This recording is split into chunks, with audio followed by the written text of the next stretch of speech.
Après avoir été embauché à la fosse du Voreux près du village de Montsou comme mineur, Étienne a trouvé à se loger dans une auberge tenue par un ancien de la mine, Rasseneur, qui s'est installé en face du Voreux après avoir été licencié à la suite d'une grève.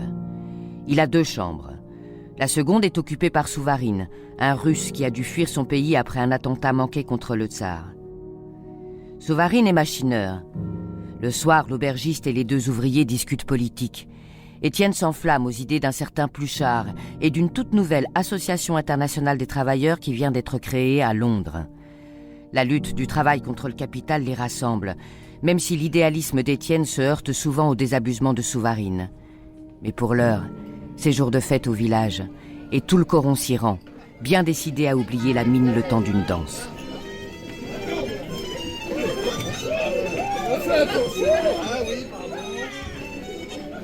C'était le dernier dimanche de juillet, le jour de la ducasse de Montsou. Le soir, on terminait la fête au bal du Bon Joyeux. C'était la veuve Désir qui tenait ce bal, une forte mère de 50 ans qui appelait tous les charbonniers ses enfants, attendrie à l'idée du fleuve de bière qu'elle leur versait depuis 30 années. Ce dimanche-là, dès 5 heures, on dansait. Mais ce fut vers 7 heures que les salles s'emplirent. Maheu et Étienne venaient de retrouver Chaval, dansant avec Catherine, tandis que Philomène, la fille des Levaque et maîtresse de Zacharie, les regardait. Ni Levaque ni Zacharie n'étaient là. Enfin, il était 8 heures lorsque la Maheude parut. Derrière elle, entrait la Levaque, qui amenait par la main Achille et Désiré, les petits que Philomène avait eus de Zacharie. Et les 2 voisines semblaient très d'accord, causaient l'une avec l'autre.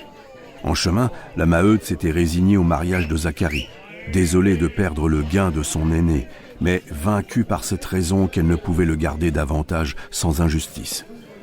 Elle tâchait donc de faire bon visage, le cœur anxieux, en bonne ménagère qui se demandait comment elle joindrait les 2 bouts, maintenant que commençait à partir le plus clair de sa bourse. Et toi la voisine? Ah, merci. Mon mari devrait pas tarder. Ouais. Maheu avait échangé un regard avec sa femme. Elle consentait donc. Lui aussi était pris de l'inquiétude du lendemain, devant l'ingratitude de ses enfants qui se marieraient un à un en laissant leurs parents dans la misère. Allez, on va traquer. Allez, Donne-moi à ça. la joie. Allez, à la joie. À la Au joie, mariage. au mariage. Pourquoi on prend pas un logeur? Étienne, par exemple, il cherche une pension. On aurait de la place puisque Zacharie va partir. Et l'argent qu'on perdra de ce côté-là, on le regagnerait en partie de l'autre. Ah ouais, sans doute, bonne idée. Faut arranger ça. Non, je lui dirai. Alors Maheu s'empara d'Étienne et lui proposa de le prendre comme logeur. Le jeune homme accepta, très désireux d'habiter le coron, dans l'idée de vivre davantage avec les camarades. On régla l'affaire en 3 mots, la Maheude déclara qu'on attendrait le mariage des enfants. Et justement, Zacharie revenait enfin avec Mouquet et Levaque. Tous les 3 rapportaient une haleine de genièvre et une aigreur musquée de filles mal tenues. Je vais me marier. Vous entendez ça? Désolée, Philomène. Oh, j'aime mieux le voir rire que pleurer. T'as raison. Allez, que la bière, c'est ma tournée, nom de Dieu.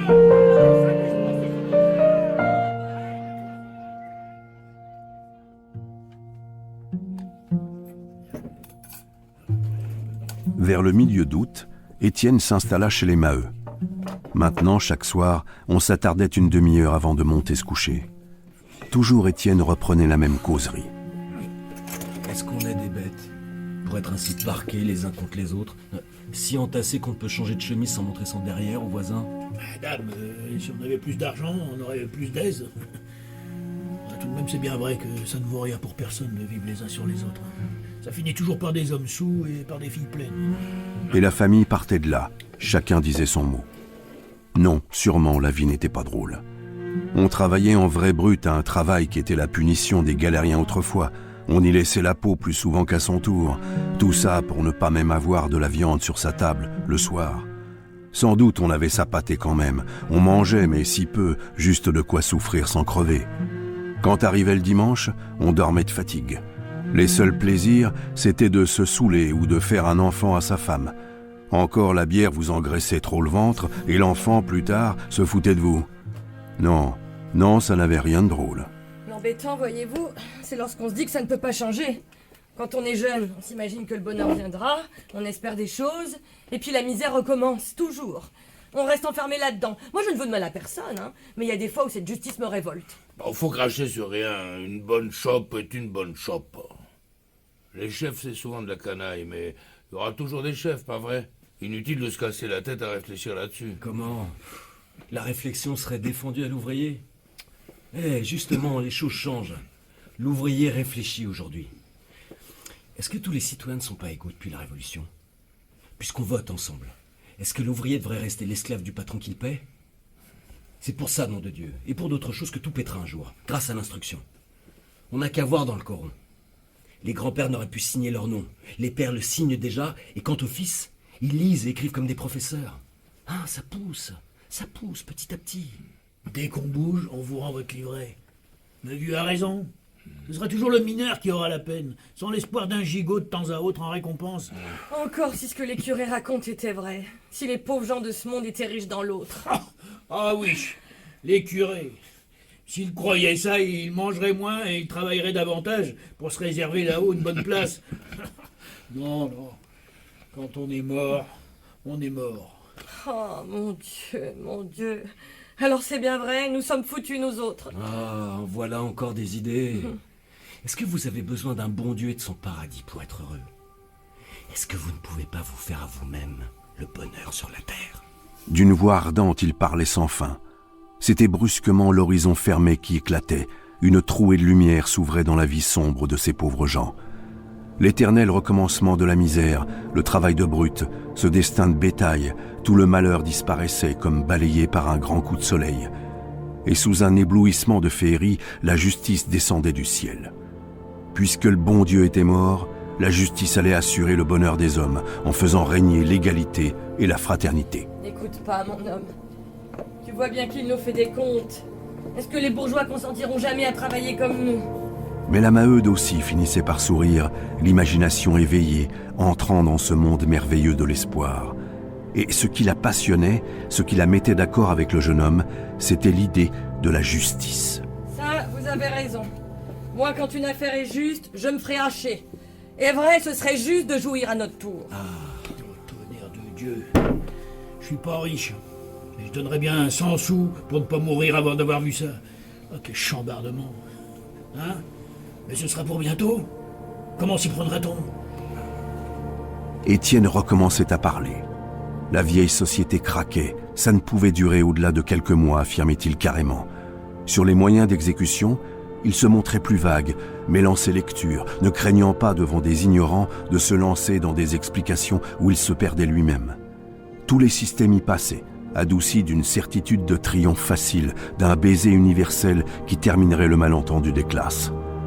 Et les Maheu avaient l'air de comprendre, approuver, accepter les solutions miraculeuses, avec la foi aveugle des nouveaux croyants.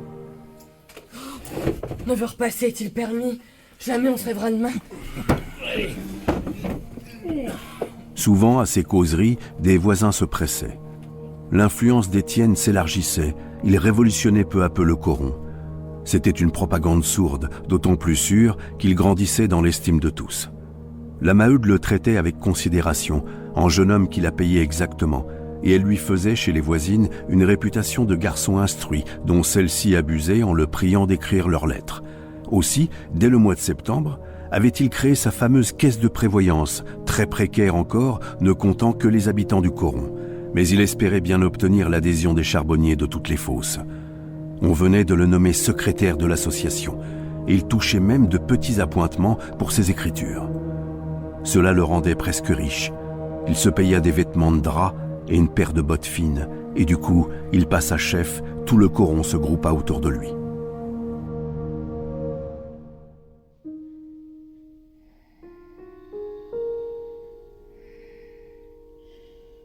Dans les premiers temps, le jeune homme éprouva une gêne en face de Catherine.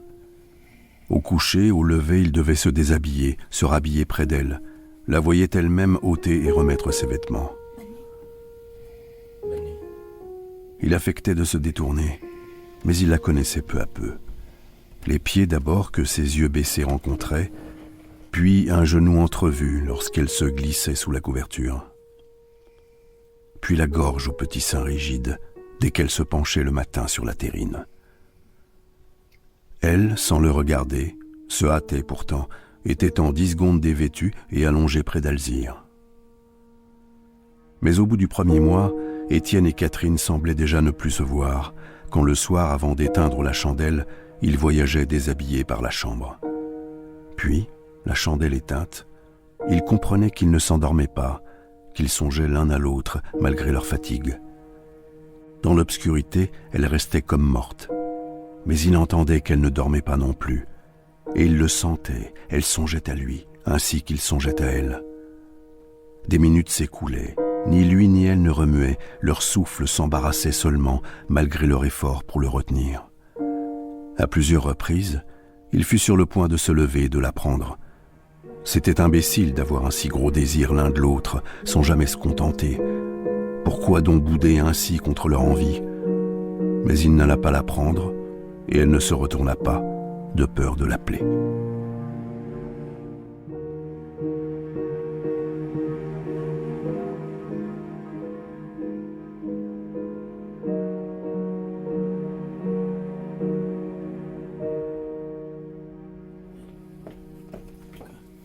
Écoute, puisque tu vas à Montsou pour la paye, rapporte-moi donc une livre de café et 1 kilo de sucre. Bon, Ça changerait bien de passer aussi chez le boucher. Un morceau de veau, hein? Il y a si longtemps qu'on n'en a pas vu. non, mais tu crois donc que j'ai à toucher des 1000 et des 100? La quinzaine est trop maigre, avec leur sacrée idée d'arrêter constamment le travail. Tous deux se turent. C'était après le déjeuner, un samedi de la fin d'octobre. La compagnie, sous le prétexte du dérangement causé par la paye, avait encore ce jour-là suspendu l'extraction dans toutes ses fosses.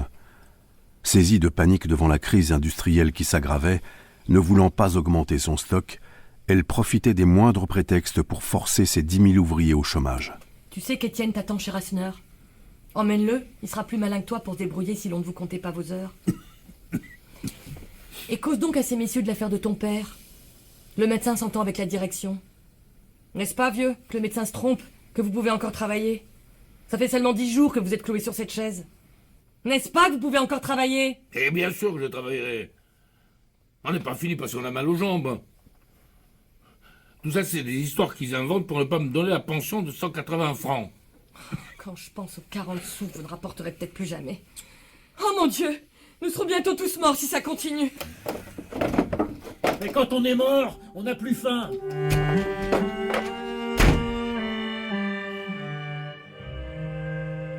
Chez Rasseneur, Étienne était venu aux nouvelles.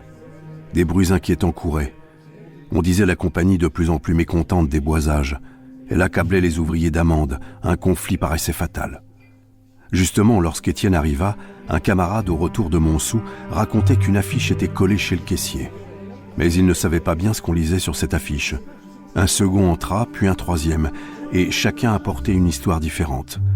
Il semblait certain cependant que la compagnie avait pris une résolution. Allez, allons-y.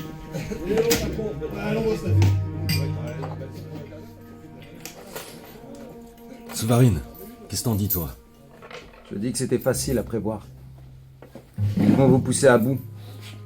La compagnie atteinte par la crise est bien forcée de réduire ses frais si elle ne veut pas succomber. Et naturellement, ce seront les ouvriers qui devront se serrer le ventre. Elle rognera leur salaire en inventant un prétexte quelconque. Depuis 2 mois, la houille reste sur le carreau. Presque toutes les usines chôment. Comme elle n'ose chômer aussi, la compagnie rêve à un moyen terme. Peut-être une grève. D'où son peuple de mineurs sortira dompté et moins payé. Enfin, la nouvelle caisse de prévoyance l'inquiète. Ça devient une menace pour l'avenir. Tandis qu'une grève l'en débarrasserait en la vidant. Quelle idée. Pourquoi tout ça? La compagnie n'a aucun intérêt à une grève, et les ouvriers non plus. Le mieux est de s'entendre. Alors t'es contre la grève, toi? Oui. Tiens, tu n'as pas de cœur. Laisse parler ces messieurs. C'est bien possible tout ce que le camarade raconte. Mais il faudra nous y résoudre à cette grève, sinon nous y force. Pluchart, justement, m'a écrit là-dessus des choses très justes. Lui aussi est contre la grève, car l'ouvrier en souffre autant que le patron sans arriver à rien de décisif. Seulement, il voit là une occasion excellente pour déterminer nos hommes à entrer dans sa grande machine. Combien avez-vous dans la caisse de secours? À peine 3000 francs. Et vous savez que la direction m'a fait appeler avant-hier? Ils sont très polis, ils m'ont répété qu'ils n'empêchaient pas leurs ouvriers de créer un fonds de réserve, mais j'ai bien compris qu'ils en voulaient le contrôle. De toute manière, nous aurons une bataille de ce côté-là. 3000 francs. Qu'est-ce que vous voulez qu'on fiche avec ça? Il y aura pas 6 jours de pain. Non, c'est trop bête cette grève. Voyons, Rasseneur. Alors, pour la première fois, des paroles aigres furent échangées entre ces deux hommes qui d'ordinaire finissaient par s'entendre dans leur haine commune du capital. Et toi, Souvarine, qu'en dis-tu? Les grèves? Des bêtises. En somme, je dis pas non si ça vous amuse. Ça ruine les uns, ça tue les autres, et c'est toujours autant de nettoyer. Seulement, de ce train-là, on mettrait bien 1000 ans pour renouveler le monde. Mais commencez donc par me faire sauter ce bagne où vous crevez tous. Salut. Je vous sers une bière, Maheu? Mais non, je suis juste venu chercher Étienne pour aller chercher la paye à Montsou. Ah. Allez, viens.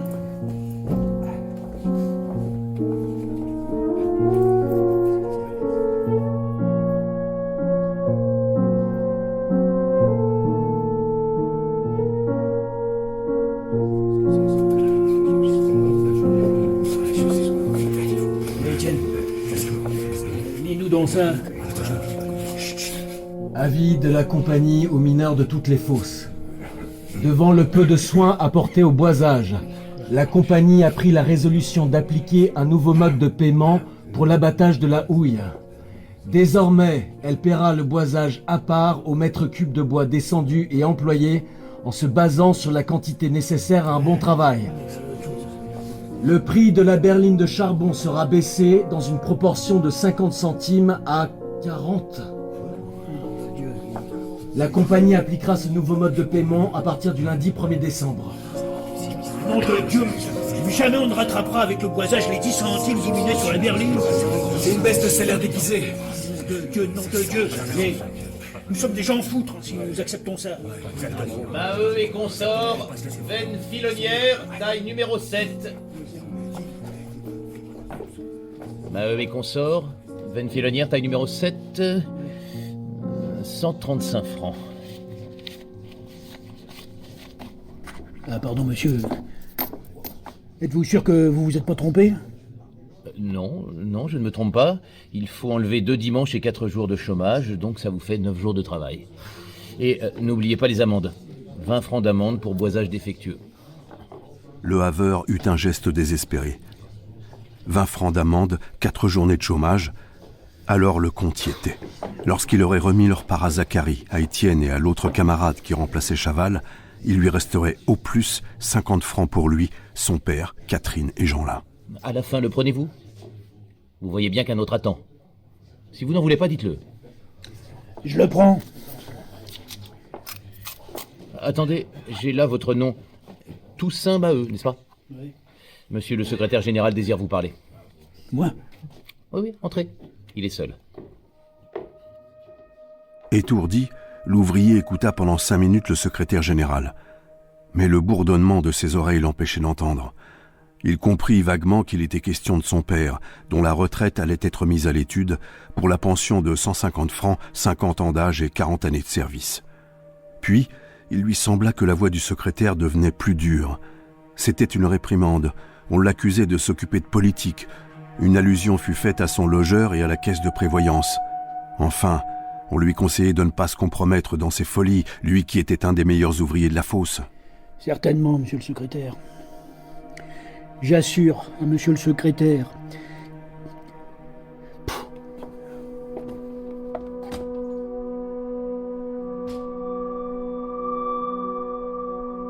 Dehors, quand il eut retrouvé Étienne qui l'attendait, il éclata. Alors? Je suis un Jean foutre. J'aurais dû répondre. Pas de quoi manger du pain et des sottises encore. Et c'est contre toi qu'il en a. Il m'a dit que le coron était empoisonné. Mais quoi faire, nom de Dieu? Plier les chines, dire merci. Il a raison, c'est le plus sage. Allez, viens. De nouveau, ils traversèrent les groupes qui barraient la rue. L'exaspération croissait. Quelques têtes sachant compter avaient fait le calcul, et les 2 centimes gagnés par la compagnie sur les bois circulaient, exaltaient les crânes les plus durs. Mais c'était surtout l'enragement de cette paye désastreuse, la révolte de la faim contre le chômage et les amendes. Déjà on ne mangeait plus, qu'allait-on devenir si l'on baissait encore les salaires? De Montsou au coron, Étienne et Maheu n'échangèrent pas une parole. Lorsque ce dernier entra, la Maheude, qui était seule avec les enfants, remarqua tout de suite qu'il avait les mains vides. Eh ben, tu es gentil. Et mon café, et mon sucre, et la viande. Un morceau de veau t'aurait pas ruiné?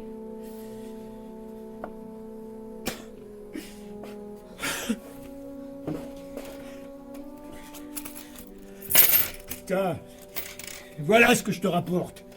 C'est notre travail, à tous. Comment faire vivre 9 personnes avec 50 francs pour 15 jours?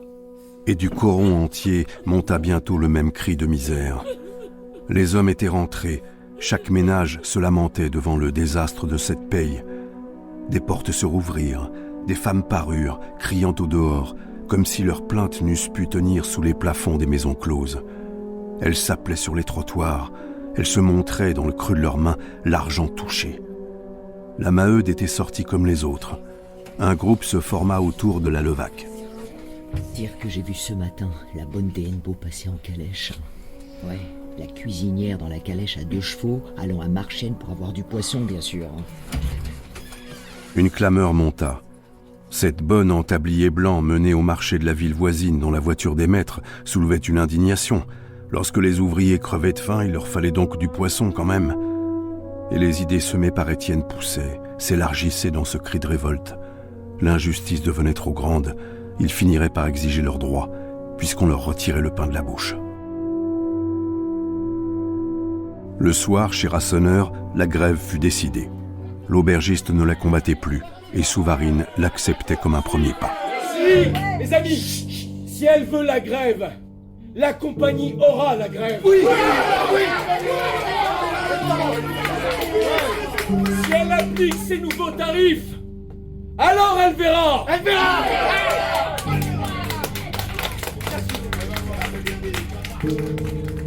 Une semaine se passa, le travail continuait soupçonneux et morne dans l'attente du conflit. Au chantier de Maheu, le labeur était pénible. Cette partie de la veine devenait très humide. On redoutait d'heure en heure un coup d'eau, un de ces brusques torrents qui crèvent les roches et emportent les hommes. Mais la menace continuelle était les éboulements, car outre l'insuffisance des boisages, les terres ne tenaient pas, détrempées par les eaux. 3 fois dans la journée, Maheu avait dû faire consolider les bois. Il était 2h30, les hommes allaient remonter. Couché sur le flanc, Étienne achevait le havage d'un bloc lorsqu'un lointain grondement ébranla toute la mine.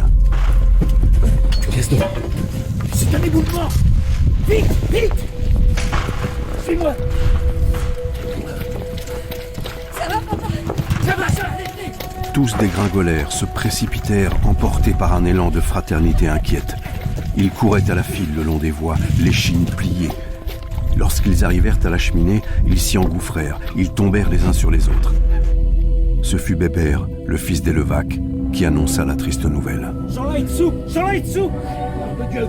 Nom de Dieu, nom de Dieu. Il y a un bord aussi. Chico, il arrivait de sa taille et Jean-là refermait la pente d'aérage et tout à coup, l'éboulement les a engloutis. Nom de Dieu, nom de Dieu. Venez, quand on appelle les camarades, on entend un râle qui sort des décombres. On l'entend. Il y en a au moins une vivante, vite. Prenez une pioche. Ces plaintes n'étaient pas des plaintes d'enfants. Un homme se trouvait là, pour sûr. À 20 reprises déjà, Maheu avait appelé Jeanlin. Pas une haleine ne soufflait. Le petit devait être broyé.